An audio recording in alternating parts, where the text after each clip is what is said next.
Okay, we have quite a good quality chair here.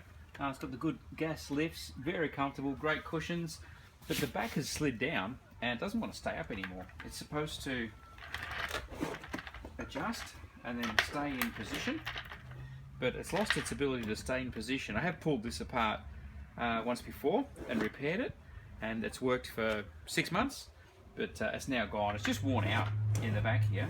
So what I'm going to actually do is just put a screw through it to fix it in place. I'll just go through the procedure of how to do that. There's no visible screw holes here. Sometimes you've got screws you can undo here. This has just got a clip-off cover. So it really is just a matter of getting in here. Often you can have a look to see what's going on, but literally prying it to pieces. Nice and tight. Let's have a look. Yep, it's just a plug down here. Literally quite ridiculous, but I've got a jack handle here, so I'm going to slip that in because that is just so tight. See if we can't just get to the point of it and pop it off using a bit of leverage. Yeah, it is just clipping in, but I could not pull that off with all of my strength. All of my strength. So here we go. Now it's off easy. You can see the holes here that are clipped into, and the pins that clip in. None of them are broken, but yeah, that actually took a lever to get that off. Very, very tight. And we've had a bit drop out, and surprise, surprise, it's the bit that actually locks in here and holds the seat up. But I know this is worn, so I'm actually literally just going to drill. This is a big heavy piece of steel, but I'm going to get a metal drill and drill through it and put a screw straight through. It won't be adjustable anymore, but it will stay up, which is what we're after. Okay, so here we go. Aligning this up where we want it, I'm going to want to drill through the height. It's going to be about there, is where I want it. So I'll drill through from the plastic as well, but then once I've done that, I'll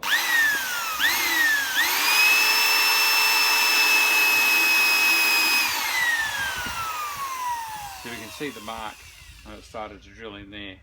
Now drill bits, you've got some drill bits, the black ones aren't as strong, they're like for plastic and things like that. Any drill bits have got a little point on them, like a centering point are for wood.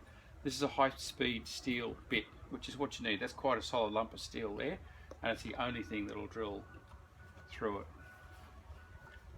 How do I do that without blocking it? Go like that.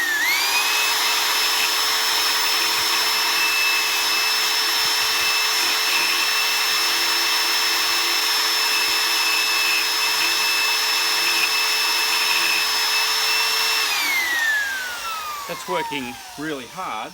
While there's metal flicking out, you know you're doing good. If you lose the edge of your drill and it just starts to not have metal flicking out, then you know you're not getting anywhere. If it starts to smoke, it shows it's overheating.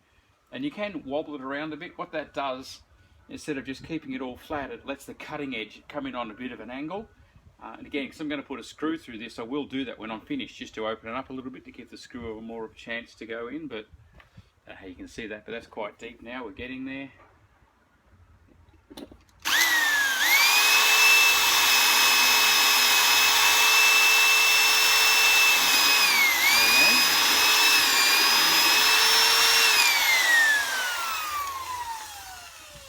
Okay.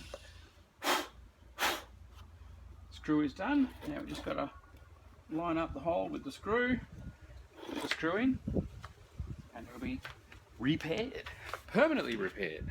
This is just a standard self-tapping screw. The length is so that it'll get through, no worries, into that steel. You obviously don't want it to poke through into the back, and that is actually not long enough. That's only going about halfway through the screw, so I'll go and get a little bit longer screw than that. So here I've gone and gotten a longer screw. I'm going to run out of hands here, but let's put that on there. So here's the screw hole that I've drilled, and if we set that up on top because that's flush with where the screw hole is here. You'll see that it's not quite going deep enough to go right the way through that big solid lump of metal. This guy, on the other hand, is going to go through. Now there's not a lot of weight on this. This is just going to stop it from sliding up and down.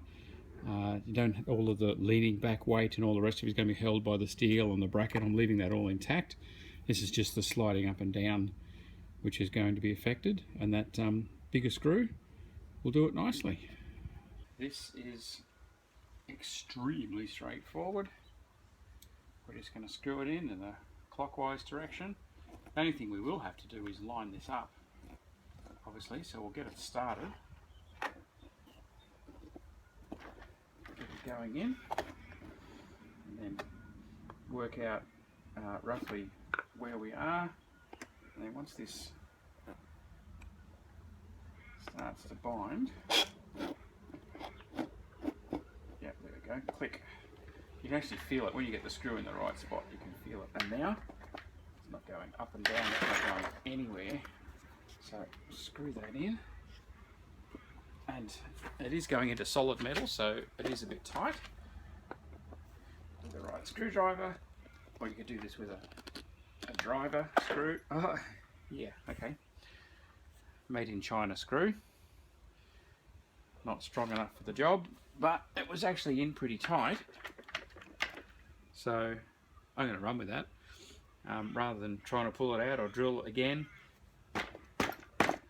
I know that that went in quite a few turns, so I think that'll do us. Dodgy as, but that will do the job, and it'll all clip in behind that cover. So then to finish, all that we do, this is inside, this cover comes right over the top, lining up the clips. That's the first one there, and give that a hit to knock it into place. Bring the second one around, give that a hit, and there. 1, 2, 3, 4. That's now up at a height we want. We're going to hold in place. So if I was doing that as a commercial job for a client, I would have gone across to where that screw broke off, drilled another hole, and put another screw in on the other side. But that's just in my office here, and I know that's not going to come undone. If it does, I'll come and do the extra work then.